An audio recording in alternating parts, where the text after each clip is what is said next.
ಆಸೆಯೇ ದುಃಖಕ್ಕೆ ಮೂಲ ಎನ್ನುವಂತಹ ಬುದ್ಧನ ತತ್ವವನ್ನ ಜಗತ್ತಿಗೆ ಮತ್ತೊಮ್ಮೆ ಸಾರಿದಂತಹ ಚಕ್ರವರ್ತಿ ಅಂತ ಹೇಳಿದ್ರೆ ಮೌರ್ಯ ಸಾಮ್ರಾಜ್ಯದ ಅಶೋಕ ಚಕ್ರವರ್ತಿ.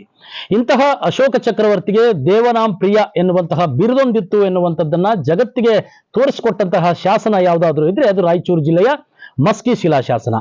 ಇಂತಹ ಒಂದು ಐತಿಹಾಸಿಕ ಶಿಲಾಶಾಸನ ಇದೀಗ ಅನಾಥ ಒಂದು ಸ್ಥಿತಿಯಲ್ಲಿರ್ತಕ್ಕಂಥದ್ದು ಗೋಚರವಾಗ್ತದೆ.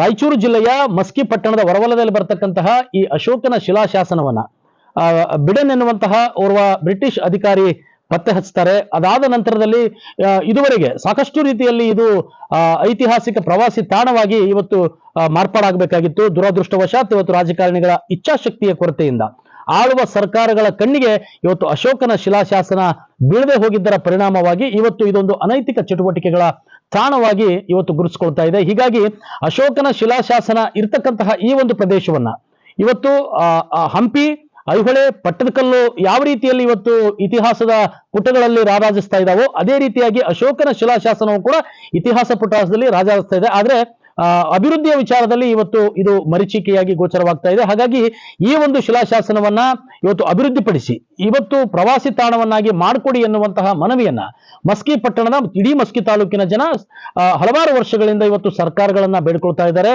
ಆದ್ರೆ ಇವತ್ತು ಸರ್ಕಾರಗಳು ಇದರ ಕಡೆ ಕಣ್ತೆರಿತಾ ಇಲ್ಲ. ಆದ್ರೆ ಇತ್ತೀಚೆಗೆ ಕೆಲ ವರ್ಷಗಳ ಕೆಳಗೆ ಇವತ್ತು ಅಶೋಕನ ಶಿಲಾಶಾಸನವನ್ನು ಅಭಿವೃದ್ಧಿಪಡಿಸಬೇಕು ಅಂತ ಹೇಳಿ 1 ಕೋಟಿ ರೂಪಾಯಿಯನ್ನ ಸರ್ಕಾರ ಸ್ಯಾಂಕ್ಷನ್ ಮಾಡ್ತದೆ. ಆದ್ರೆ ಪ್ರಾಚ್ಯವಸ್ತು ಇಲಾಖೆಯವರ ಕಠಿಣ ನಿಯಮಗಳಿಂದ ಇವತ್ತು ಕೇವಲ 50 ಲಕ್ಷ ರೂಪಾಯಿಗಳ ವೆಚ್ಚದಲ್ಲಿ ಒಂದು ಶೌಚಾಲಯವನ್ನ ಮತ್ತೊಂದು ಮ್ಯೂಸಿಯಂ ಅನ್ನ ವಸ್ತು ಸಂಗ್ರಹಾಲಯವನ್ನ ಮಾತ್ರ ಕಟ್ಟೋದಕ್ಕೆ ಸಾಧ್ಯ ಆಗ್ತದೆ. ಆದ್ರೆ ದುರದೃಷ್ಟವಶಾತ್ ಆ ಮ್ಯೂಸಿಯಂ ಮತ್ತು ಶೌಚಾಲಯವು ಕೂಡ ಇವತ್ತು ಕಂಪ್ಲೀಟ್ ಆಗಿ ಹಾಳಾಗಿ ಹೋಗಿದಾವೆ.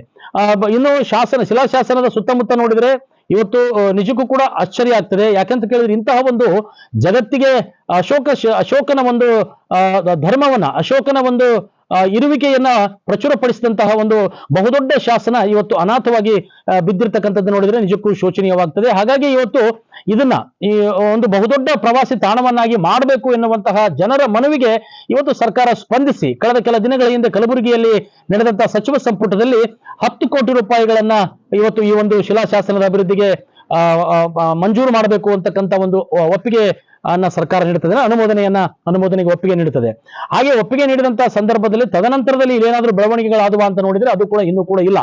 ಹಾಗಾಗಿ ಕೇವಲ ಘೋಷಣೆಗಳೇನಿದಾವೆ, ಅನುದಾನಗಳ ಘೋಷಣೆಗಳೇನಿದಾವೆ ಇವು ಕೇವಲ ಕಾಗದ ಪತ್ರಗಳಲ್ಲಿ ಮಾತ್ರ ಸೀಮಿತವಾಗಿದೆ. ಅವು ಕಾರ್ಯರೂಪಕ್ಕೆ ಬರಲಿ, ಈ ಒಂದು ಶಿಲಾಶಾಸನದ ಸ್ಥಳ ಅಭಿವೃದ್ಧಿ ಆಗಲಿ ಎನ್ನುವಂತಹ ಒಂದು ಬೇಡಿಕೆ ಇಲ್ಲಿನ ಜನರದ್ದಾಗಿದೆ. ಮತ್ತು ಇನ್ನೊಂದು ಕಡೆ ಅಂತ ಹೇಳಿದ್ರೆ ಪ್ರಾಚ್ಯವಸ್ತು ಇಲಾಖೆಗೆ ಸಂಬಂಧಪಟ್ಟಂತೆ ಈ ಅಶೋಕನ ಶಿಲಾಶಾಸನ ಏನಿದೆ ಇದರ ಸುತ್ತಮುತ್ತಲ ಪ್ರದೇಶ ಏನಿದೆ ಇದೆಲ್ಲವೂ ಕೂಡ ಇವತ್ತು ಪ್ರಾಚ್ಯವಸ್ತು ಇಲಾಖೆಯ ವ್ಯಾಪ್ತಿಗೆ ಬರ್ತದೆ. ಆ ರೀತಿಯಾಗಿ ಅದರ ವ್ಯಾಪ್ತಿಗೆ ಬರ್ತಕ್ಕಂಥ ಪ್ರದೇಶಗಳು ಕೂಡ, ಜಾಗಗಳು ಕೂಡ ಇವತ್ತು ಬಹುತೇಕ ಕಡೆ ಇವತ್ತು ಕಮರ್ಷಿಯಲ್ ಲೇಔಟ್ಗಳಾಗಿ ಒತ್ತುವರಿಯಾಗಿ ಅಲ್ಲಲ್ಲಿ ಗಣಿಗಾರಿಕೆಗೆ ಇವತ್ತು ಬಳಕೆ ಆಗ್ತಿರ್ತಕ್ಕಂಥದ್ದನ್ನು ಕೂಡ ಇಲ್ಲಿನ ಸಾರ್ವಜನಿಕರು ಆರೋಪಿಸ್ತಾ ಇದ್ದಾರೆ. ಐತಿಹಾಸಿಕ ನಗರ ಮಸ್ಕಿಗೆ ತಮ್ಮೆಲ್ಲರಿಗೂ ಸುಸ್ವಾಗತವನ್ನು ಕೋರುತ್ತಾ, ಈ ಒಂದು ಮಸ್ಕಿಯ ಐತಿಹಾಸಿಕ ನಗರ ಎಂದು ಏಕೆ ಪ್ರಸಿದ್ಧಿ ಆಯಿತು ಅಂದರೆ ಪ್ರಿಯದರ್ಶಿನಿ ಎಂಬ ಹೆಸರಿನಿಂದ ನಾಮಾಂಕೃತ ಆಗಿರ್ತಂಥ ಅಶೋಕನು ಇಲ್ಲಿ ಬಂದು ತನ್ನ ಒಂದು ದೇವನಾಂಪ್ರಿಯ ಅಶೋಕ ಶಿಲಾಶಾಸನ ಮುಖಾಂತರ ಇಡೀ ಜಗತ್ತಿಗೆ ಶಾಂತಿ ಸಂದೇಶವನ್ನು ಸಾರಿದ ಬುದ್ಧ ನಾಡಿನಲ್ಲಿ ನಾವು ನಿಂತು ಮಾತಾಡ್ತಾ ಇದ್ವಿ.